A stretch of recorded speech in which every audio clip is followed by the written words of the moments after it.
Quero convidar os irmãos para que abram a palavra do Senhor, no Evangelho do nosso Senhor Jesus Cristo, segundo nos relata Lucas, capítulo de número 5. Nós leremos do verso de número 1 ao 11. Lucas, capítulo 5, versos de número 1 a 11.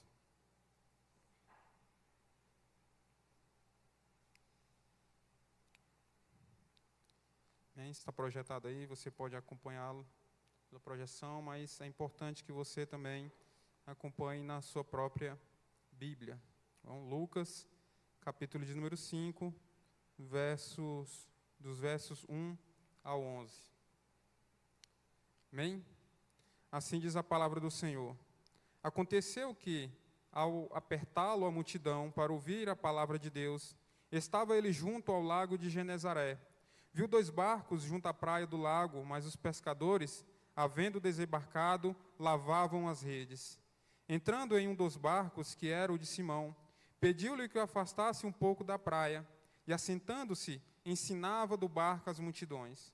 Quando acabou de falar, disse a Simão: faze-te ao largo, e lançai as vossas redes para pescar.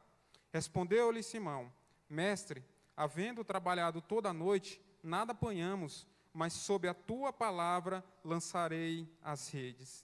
Isto fazendo, apanharam grande quantidade de peixes, e rompiam-se-lhe as redes. Então fizeram sinais aos companheiros do outro barco, para que fossem ajudá-los, e foram e encheram ambos os barcos, a ponto de quase irem a pique. Vendo isto, Simão Pedro prostou-se aos pés de Jesus, dizendo: Senhor, retira-te de mim, porque sou pecador. Pois à vista da pesca que fizeram, a admiração se apoderou dele e de todos os seus companheiros, bem como de Tiago e João, filhos de Zebedeu, que eram seus sócios. Disse Jesus a Simão: não temas, doravante será pescadores de homens. E arrastando eles os barcos sobre a praia, deixando tudo, o seguiram. Amém? Baixe sua cabeça, façamos mais uma oração. Querido Deus, obrigado, meu Pai, pelo Senhor ter nos reunido aqui nessa noite, pelo Senhor, ó Deus, ter nos proporcionado mais uma oportunidade de cultuarmos ao Senhor, de louvarmos o Teu santo nome. E agora, ó Deus, nós estamos diante da Tua palavra que já foi lida, e nós rogamos ao Senhor que fale aos nossos corações, ó Deus, através do pregador, que a Tua palavra, meu Deus, possa não só chegar aos ouvidos desta plateia, mas também aos corações, para que nós possamos sair daqui transformados pelo poder da Tua palavra. Que assim seja, em nome de Cristo Jesus. Amém. Permita, meus irmãos, contar uma história aqui particular da minha vida, a título de ilustração desse sermão nessa noite. Toda vez quando eu vou para esse texto, eu me lembro da minha vida, da minha infância, quando eu morava com os meus pais, e quando eu estava ali na fase de criança para adolescente. O meu pai sempre foi um pescador, desde a sua infância. O pai dele, o meu avô, já era um pescador e lhe ensinou a atividade da pesca. E o meu pai sempre gostou da pescaria. E quando eu estava nessa fase de criança para adolescente, muitas das vezes o meu pai me levava para pescar com ele. E muitas das vezes nós passávamos 2, 3 dias, longe de casa. Nós descíamos rio abaixo e dormíamos muitas das vezes em cima de pedras. E eu me lembro que nós cobria as pedras com um lençol bem fininho, e o travesseiro era outra pedra, e aquilo ali doía muito as minhas costas, mas era algo prazeroso de passar momentos com meu pai, olhando para as estrelas e conversando. Meu pai muitas das vezes contava histórias, mas, meus irmãos, muitas dessas vezes que nós saíamos para pescar, que meu pai estava arrumando as coisas, arrumando as traias, que a gente chama, que são as redes, arrumando as roupas, e quando ele ia arrumar o mantimento, que a gente chama de mantimento, que são as coisas para comer, e aí ele pegava normalmente 1 litro de farinha, que a gente chama lá no Tocantins, pegava um bocado de sal, e aí eu via que ele não pegava mais nada, e eu naquela fase transitória de criança para adolescente, que toda hora está com fome, parece até que eu não passei ainda dessa fase, o tempo todo eu estou com fome, mas eu ficava meio preocupado com a atitude do meu pai. Eu não via ele pegando nenhuma mistura, e muitas das vezes eu perguntava: pai, o que nós vamos comer? Eu estou vendo farinha e sal, mas isso daí não é o suficiente. E aí, muitas das vezes, meu pai tranquilizava o meu coração, dizendo, calma, filho, chegando lá, nós vamos pegar a outra parte da janta. E eu achava interessante, meus irmãos, a confiança que meu pai tinha nas suas habilidades de pesca. Mas não era só isso, meus irmãos, que provocava angústia no meu coração. Muitas dessas vezes que nós saímos para pescar, o meu pai também esperava que durante essa pesca, não só nós trazíamos peixe para casa, para o alimento da família, mas também, para vender, para comprar outras coisas, e também para pagar as contas de dentro de casa. E muitas dessas vezes que nós passávamos 2, 3 dias ali no rio pescando, os peixes que nós pegávamos não era suficiente para vender, para poder pagar as contas e comprar outras coisas. E minha mãe, na expectativa, esperando, que eu e meu pai chegássemos lá, muitas das vezes ela ia nos receber próximo ao rio e perguntava, e aí, pegaram peixes? E aí meu pai e eu também, muitas das vezes decepcionados, respondíamos a ela que não, e a decepção também tomava conta do coração da minha mãe. Isso nos diz respeito, meus irmãos, que muitas das vezes nós enfrentamos muitas frustrações. Frustrações fazem parte das nossas vidas. Certamente, assim como essa história que eu contei aqui para você, um relato pessoal, deve ter várias histórias também de você, no seu coração, de frustrações que você já enfrentou. O texto que nós acabamos de ler fala de algumas frustrações que foram vencidas por Jesus. A primeira frustração que nós vamos ver aqui que foi vencida por Jesus é a frustração da multidão que espreitava para ouvir os seus ensinamentos, que eram palavras cheias de sabedoria, como ninguém houvesse proferido ainda em toda a terra. A segunda frustração que Jesus vence aqui é a dos pescadores, que logo se tornariam seus discípulos, que passaram a noite toda pescando e nada apanharam e voltavam naquela manhã com suas redes vazias e a certeza que não chegariam com boas notícias em sua casa. E a terceira frustração que nós vamos ver e meditar aqui nessa noite, que Jesus vence, é a frustração, é a mais específica, que é aquela particular, que é a de Simão, por reconhecer a sua condição de indignidade diante do Senhor. Então é sobre isso que eu gostaria de compartilhar com os irmãos nessa oportunidade. Jesus, ele vence as nossas frustrações. Jesus, ele vence as nossas frustrações. E ele vence por meio de alguns atributos seus, de algumas qualidades que pertencem somente a ele. E a primeira é, Jesus vence as nossas frustrações por meio da sua sabedoria diligente. Acompanhe comigo novamente o verso de número 1 a 3, quando ele diz assim, quando a palavra de Deus nos diz o seguinte: aconteceu que, apertá-la a multidão para ouvir a palavra de Deus, estava ele junto ao lago de Genezaré, e viu 2 barcos junto à praia do lago, mas os pescadores, havendo desembarcado, lavavam as redes. Entretanto, em um dos barcos, que era o de Simão, pediu-lhe que o afastasse um pouco da praia, e assentando-se, ensinava do barco às multidões.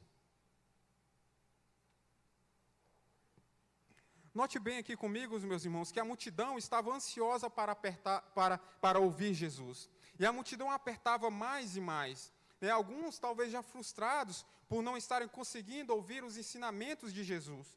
E a mensagem que Jesus estava ensinando era o evangelho do reino de Deus. Era um ensino singular para a vida daquelas pessoas que ali estavam. Jesus, então, tem diante de si, meus irmãos, um problema a resolver. Todas aquelas pessoas que estavam ali deveriam ouvir de forma clara as palavras de Jesus. E para isso, meus irmãos, ele pede, ele se afasta da multidão e adentra em um barco e consegue dali vencer as frustrações de seus ouvintes. Só que, meus irmãos, que Jesus ali do barco, ele não só conseguiu uma acústica melhor, como nós ouvimos muitos comentários por aí, e em várias pregações que nós ouvimos acerca desse texto. Mas Jesus também ele consegue visualizar toda aquela gente, para que então não só a sua voz chegasse aos ouvidos de seus ouvintes, mas também que o seu olhar alcançasse os rostos e os corações frustrados daquela multidão. Certamente, meus irmãos, as frustrações daquelas pessoas não era somente a de não conseguirem chegar perto do grande mestre, mas também o fato de nunca terem ouvido a mensagem poderosa do reino de Deus. que preencheriam o vazio de seus corações e lhe dariam condições de viverem satisfeito em todas as áreas da sua vida. Perceba, meus irmãos, se isso não faz sentido para mim e para você nos dias de hoje. Jesus, ele usa a sua sabedoria para nos comunicar o Evangelho de forma clara aos nossos corações. E isso ele faz por meio de pregadores que dedicam a sua vida, estudando, se preparando, mas também debaixo de muita oração e dependência do Espírito Santo de Deus.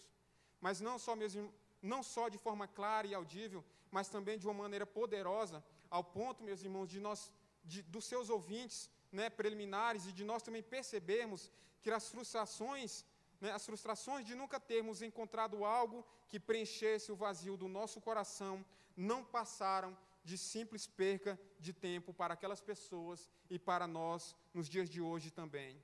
Enquanto, meus irmãos, as pessoas não tiverem um encontro com Jesus, que dispensa da sua sabedoria para nos comunicar a mensagem de salvação, suas frustrações irão se repetir e se concretizar na condenação eterna.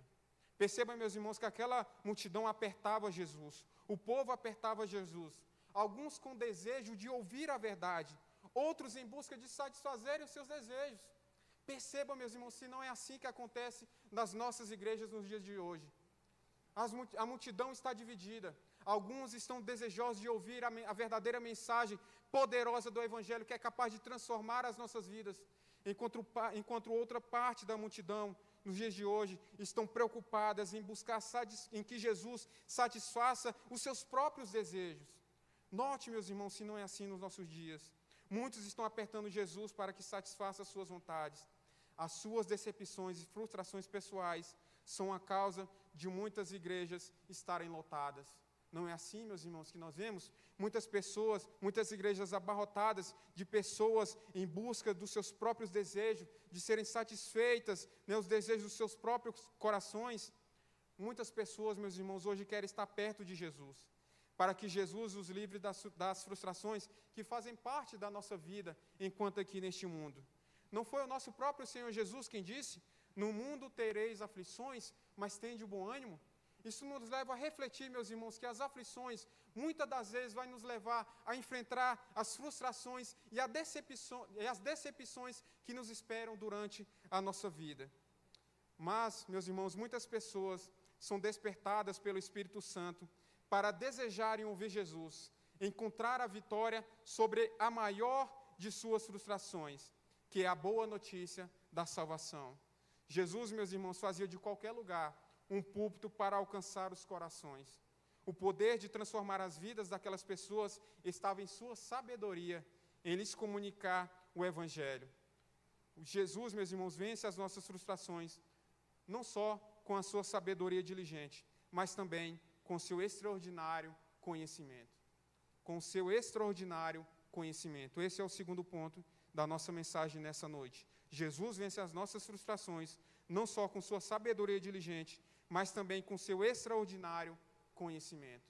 Acompanhe comigo novamente o verso de número 4 e 5, quando a palavra de Deus nos diz o seguinte: quando acabou de falar, disse a Simão: faze-te ao largo e lançai as vossas redes para pescar.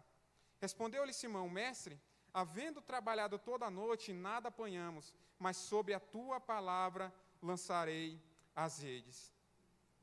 Vejam, meus irmãos, que o pedido que Jesus faz aqui a Simão parece um pouco estranho.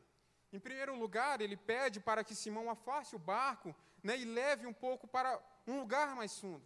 Depois, ele pede para que Simão e os seus companheiros lancem as redes. Segundo os comentaristas bíblicos, meus irmãos, eles, fazendo aqui uma análise desse sermão de Jesus, à beira do lago de Genezaré, eles dizem que quando Jesus faz esse pedido para Simão, o horário que Jesus faz esse pedido é aproximadamente meio-dia.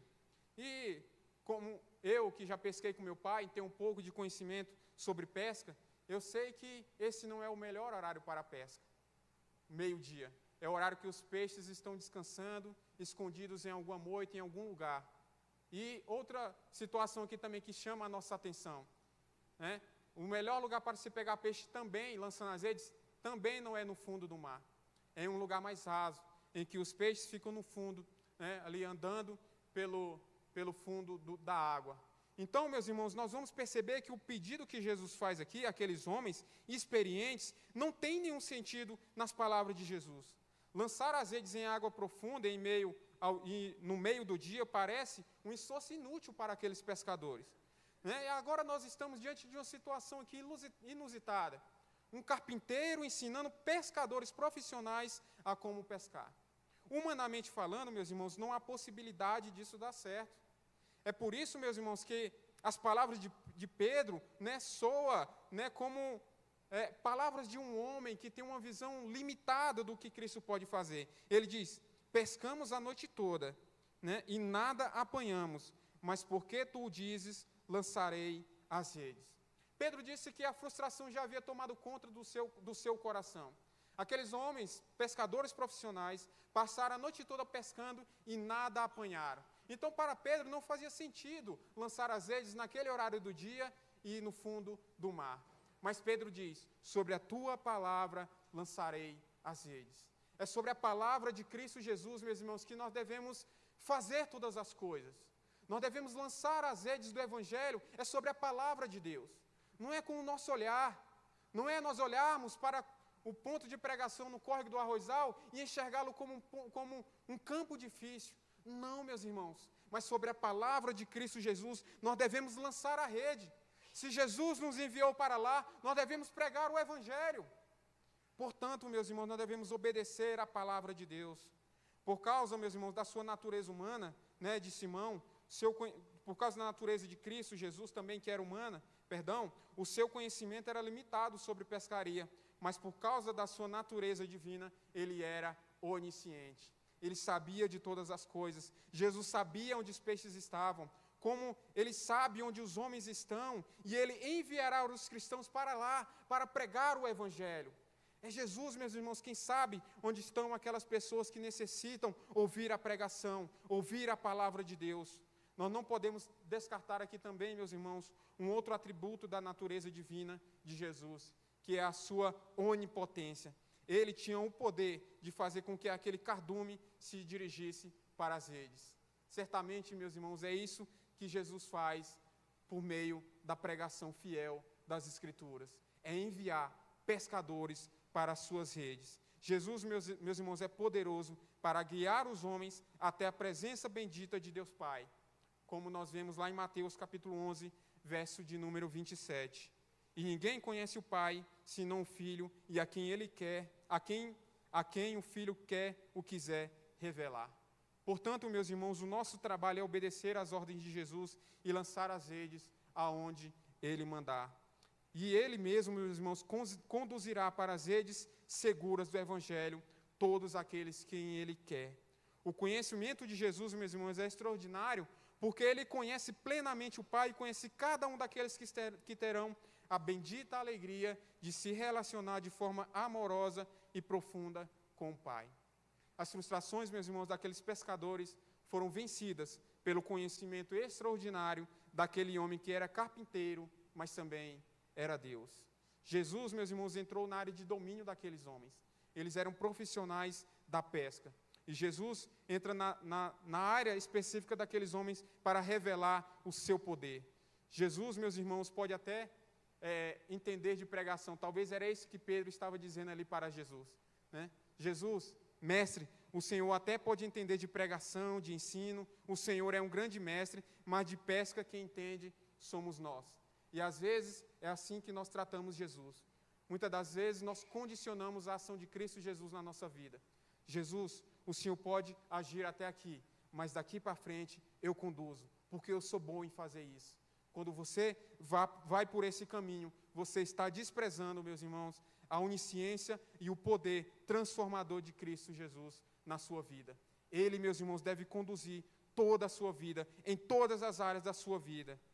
As frustrações, meus irmãos, que você enfrenta hoje é por causa de não confiar no conhecimento extraordinário que Cristo tem para te conduzir no melhor, ou melhor dizendo, no único caminho que nós devemos trilhar. Jesus não só vence as nossas frustrações, meus irmãos, por meio da sua sabedoria magnífica, não só por meio também do seu conhecimento extraordinário que ele possui, mas em terceiro lugar, Jesus vence as nossas frustrações por meio da sua indizível majestade. Jesus vence as nossas frustrações por meio da sua indizível majestade. Veja comigo novamente o verso de número 8 ao verso de número 10. Vendo isto, Simão, Pedro, prostrou-se aos pés de Jesus, dizendo: Senhor, retira-te de mim, porque sou pecador. À vista da pesca que fizeram, a admiração se apoderou deles e de todos os seus companheiros, bem como de Tiago e João, filhos de Zebedeu, que eram seus sócios. Disse Jesus a Simão: Não temas, doravante serás pescadores de homens. Após, meus irmãos, Jesus realizar o milagre de dar àqueles homens, aqueles pescadores cansados por passarem a noite toda ali pescando, em um instante e fora de horário e de posição, em um ato da sua generosidade, da sua bondade, Jesus enche as redes e os barcos daqueles homens. Ele é aquele que enche, meus irmãos, as nossas vidas com bênçãos sem medidas, de alegria com a sua generosidade. Diante disso, Pedro cai de joelhos diante dele e faz um pedido assustador: afasta-te de mim. Esse pedido de Pedro, meus irmãos, ele não pode ser compreendido de forma literal, como se Pedro estivesse dizendo assim para Jesus: Jesus, saia do barco, saia de perto de mim, vá para a praia. Não, meus irmãos, as palavras de Pedro aqui demonstram, na verdade, o reconhecimento sincero e humilde da indignidade que ele tem em contraste com a santidade de Cristo. Pedro tem um sentimento e uma atitude de reverência para com o seu mestre. E ele faz uma confissão: Senhor. Pedro e os seus sócios conheceram que Jesus era mais do que um homem comum, mais que um mestre, ele era também o seu Senhor. Na Septuaginta, meus irmãos, essa palavra Senhor é equivalente a Deus. Então Pedro reconhece que Jesus é o próprio Deus ele encarnado que está diante dele. E Pedro, então, e seus companheiros reconheceram que eles estavam diante de alguém que merecia total reverência. Agora perceba, meus irmãos, se isso não se aplica à nossa vida, como muitas pessoas hoje não têm mais reverência diante de Jesus. Se referem a Jesus como um parça, um colega, ou trazendo aqui um termo mais chula aqui, me permita, um chegado. E muitas pessoas têm tratado Jesus com esses termos, não têm tratado Jesus como o Senhor das suas vidas, que merece a nossa adoração e respeito. Diante do senhorio de Cristo, meus irmãos, nós não nos resta nada a não ser reconhecer a nossa condição de homens perdidos, de pessoas pecadoras. Quando estamos diante da santidade dele, nós devemos nos humilhar e reconhecer que há uma diferença nítida entre a nossa natureza e a natureza dele. É claro, meus irmãos, que eu não estou querendo dizer com isso que nós não devemos, que isso não deve ser um motivo de nós imaginarmos que nós não podemos nos aproximar dele. Por causa dele é que podemos nos relacionar de forma profunda com Deus Pai. Mas também, meus irmãos, nós temos que ter temor, e temor é respeito, é saber diante de quem nós estamos. Nós estamos agora, nesse momento, diante do Deus Todo-Poderoso. E isso deve nos levar a uma atitude de nos prostrarmos diante dele. Quando foi, meus irmãos, a última vez que você caiu de joelhos diante de Cristo Jesus? Quando foi, meus irmãos, a última vez que você caiu de joelhos diante da manifestação poderosa de Deus? Ou será que isso talvez não tenha se tornado mais, ou será que você tenha se tornado uma pessoa insensível diante de Deus, que não consegue mais perceber e se alegrar com um agir poderoso de Deus na sua vida? Quando foi, meus irmãos, a última vez que você chorou diante de Deus por um pecado que você cometeu? Ou será, meus irmãos, se você tem se tornado um crente frio, que já não mais chora diante de Deus, não mais se prostra diante de Deus? Será que isso já não tem mais acontecido com você? Nós precisamos, meus irmãos, ter isso diante dos nossos olhos, imprimidos em nosso coração, que Jesus, ele não é o nosso colega, ele é o Senhor de nossas vidas, ele merece o nosso respeito e a nossa adoração. Portanto, meus irmãos, reflita sobre isso nessa noite. Reflita, meus irmãos, sobre qual foi a última vez que você tem se prostrado diante de Deus. Quando foi a última vez que você se humilhou diante da manifestação poderosa de Deus? Ou será que você já não tem mais conseguido enxergar isso na sua vida? O tempo todo o Senhor está te livrando, te conduzindo a bons caminhos, te dando livramentos. O Senhor tem abençoado a sua vida, enchido as suas redes de bênçãos, e você não tem se prostrado diante dele. A frustração de Simão aqui era de não ser digno da presença do grande mestre ao seu lado. E Simão caiu de joelhos, reconhecendo a sua indignidade de estar diante do Deus Santo. Só, meus irmãos, que Cristo, ele vence a frustração de Simão e de seus companheiros com uma promessa maravilhosa. Ele diz: e vos farei pescadores de homens. Jesus, meus irmãos, aqui com essa promessa, ele convida Simão e seus companheiros para serem pregadores do Evangelho.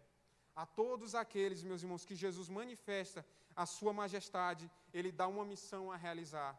Essa frase, meus irmãos, no original, quer dizer literalmente que Jesus faria deles pescadores de homens vivos. É por isso que aqueles homens largaram tudo e seguiram Jesus. O convite, meus irmãos, de Jesus aqui é irrecusável.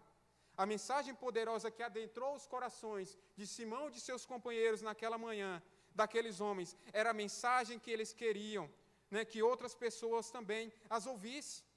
Quando Jesus, meus irmãos, vence a maior das frustrações das nossas vidas, isso nos leva a um profundo amor pela sua obra. Concluindo, meus irmãos, a maior frustração da sua vida, você, jovem, que me escuta nessa noite, não é a de nunca ter encontrado, por exemplo, o amor da sua vida. A maior frustração da sua vida, é que de você que já está aí caminhando, andando, ou já está na terceira idade, não é de encontrar, ou ter os seus filhos por perto para vencer o desafio da solidão. A maior frustração da sua vida, adolescente, não é porque você nunca decidiu qual faculdade vai fazer quando concluir o ensino médio. A maior frustração da sua vida, homem e mulher de saúde viril, que me ouve aqui nessa noite, não é porque você nunca passou em um concurso público.